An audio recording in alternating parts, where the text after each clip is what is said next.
Olá, aluno do nono ano da Escola Dominguinhos Pereira. Nós vamos fazer aqui a correção e comentário da atividade de literatura do bloco 1. Nós temos aí o poema Motivo, que é um lindo poema de Cecília Meirelles. Cecília Meirelles é uma grande poetisa do Brasil que nasceu no início do século passado e se despontou na literatura nacional, sobretudo por escrever impondo ali o seu eu, a sua emoção, sua subjetividade, fazendo uma análise introspectiva, psicanalítica, existencialista do eu. Então, é uma poesia assim que se desponta, porque é uma poesia focada no existir, na razão de ser. E aí nós vamos ter a Cecília, que vai se encaixar na chamada segunda fase do modernismo brasileiro, porque nós temos nessa fase a poesia de 30. E a Cecília Meirelles, então, ela vai despontando na área educacional, na escrita e publicação de livros. Anos mais tarde, ela vai criar bibliotecas, né, como criou no Rio de Janeiro, recebeu vários prêmios pela produção artística literária que ela fez e deixou aí o seu legado como uma das maiores poetisas que nós temos na história da nossa literatura nacional. Na questão 1, nós temos aí o texto de Cecília Meirelles, é um poema, pois é possível perceber que sua estrutura é dividida em estrofes e versos. Então, qual é o campo de atuação que ele faz parte? É o campo artístico e literário. Poema é texto de arte, é texto de literatura, portanto, letra C. Aqui, a questão 2 eu coloquei de acordo com o gabarito fornecido pela SME, mas nós vamos repensar esse gabarito fornecido. Repare bem, o poema Motivo foi publicado em 39, na época do modernismo.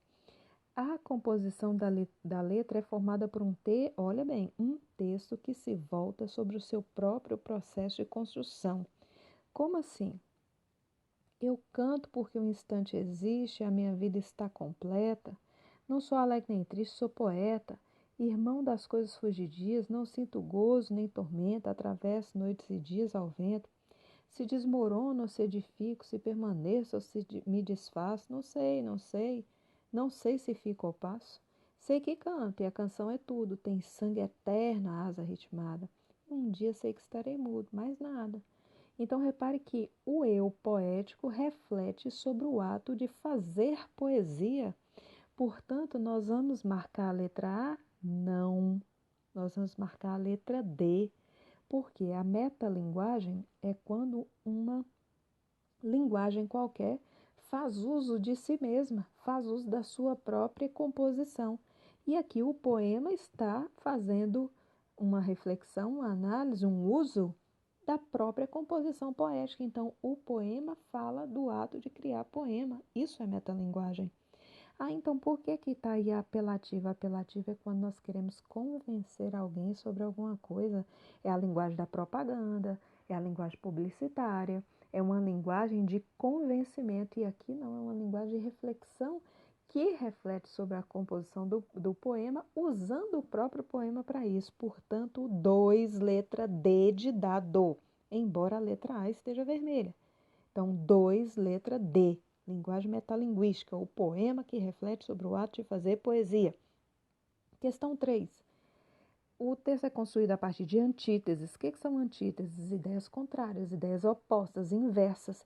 Nós vamos selecionar essas antíteses aí, olha bem. Alegre e triste, gozo e tormento, noite e dia, desmorono e edifico, permaneço, desfaço, fico e passo. São pares de ideias contrárias. Qual estrofe do poema o eu lírico faz um jogo de ideias utilizando o sentido de alternância? Nós temos na terceira estrofe, olha aí. Se desmorono ou se edifico, se permaneço ou me desfaço. Esse ou é uma conjunção alternativa, portanto, a terceira estrofe. Na questão 5, no verso, eu canto porque o instante existe. O eu lírico quis revelar que a vida é o quê? Gente, se é o instante que existe, está falando que é o agora que existe. Não se garante nada acerca do futuro. Então, se o futuro é duvidoso, é porque aí defende-se a ideia da vida transitória, passageira. Portanto, letra A. É possível observar que praticamente todos os verbos do poema estão apenas no tempo do presente, do indicativo. Mas por que isso? justamente por causa dessa transitoriedade da vida. Olha bem, eu canto, minha vida está, eu não sou, não sinto, atravesso, desmorono, permaneço. Repare que fala-se do agora. O eu poético aí só tem certeza sobre o hoje, sobre o instante, sobre o agora. Não tem uma noção de futuro, por isso a prevalência do tempo verbal do presente do indicativo. 7. É possível observar na letra do poema que o lírico tem uma paixão por escrever, e isso faz parte de sua identidade. Para ele, o que importa é a plenitude da vida no agora. Localize o verso que revela essa passagem do tempo. É quando o eu fala atravesso noites e dias. Como assim noites e dias? O tempo está passando. Passa o dia, passa a noite, e esse eu atravessa esse tempo. Então, nós temos uma continuidade. No verso, irmão das coisas fugidias. O que significa fugidia? É aquilo que passa, é aquilo que foge ao nosso controle, é aquilo que vai mudando a cada instante. Então, é uma noção temporária, portanto, letra D. 9.